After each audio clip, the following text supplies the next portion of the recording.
Let's talk about your basic rod and reel setup. This is a spinning rod and a spinning reel. And some of the parts of this rod, we've got our handle here. This is our reel seat. This is where we're going to attach that spinning reel. On a lot of these rods, you've got a line keeper right here that you can clip your hook right onto. This is the blank of the rod. And then you can see on a spinning rod, we've got these large guides, and they're always going to be on the underneath side of the rod to gather that line. You're going to have several guides going up the rod all the way up to your tip guide. So just a few parts of your spinning reel here. This is your spool, and on top of this you've got a drag adjustment knob that can either make that drag tighter or looser, but if you undo that all the way, this is how you remove that spool. We've also got our bail here. This is what we flip over when we're ready to cast, as well as our line roller. And so a spinning reel is also called a fixed spool reel, and that's because instead of this spool revolving around, the spool stays still, and this line roller is going to gather your line and place it back onto your spool. One other thing we've got our handle here, and you can see we've got a small cap.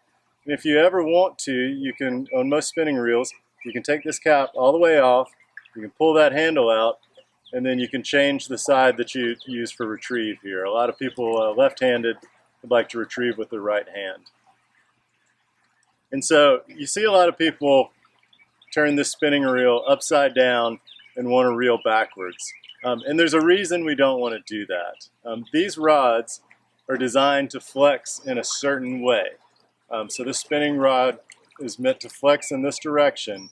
If you turn that upside down, you hook into a big fish and you're flexing in the wrong direction, you're very liable to break that rod in half. Let's walk through assembling your rod and reel. So if this was a two-piece rod, you'd want to take those sections and push them together so that your guides were lined up in the same direction. Now what we want to do is take our spinning reel. This is the foot of our spinning reel. It's going to go into our reel seat. And at that point, we just want to tighten down this reel seat so that our spinning reel is nice and secure. At that point, we're going to flip this bail. We're going to take our line. We're going to start working it through our guides and all the way up through the tip. We're going to flip our bail.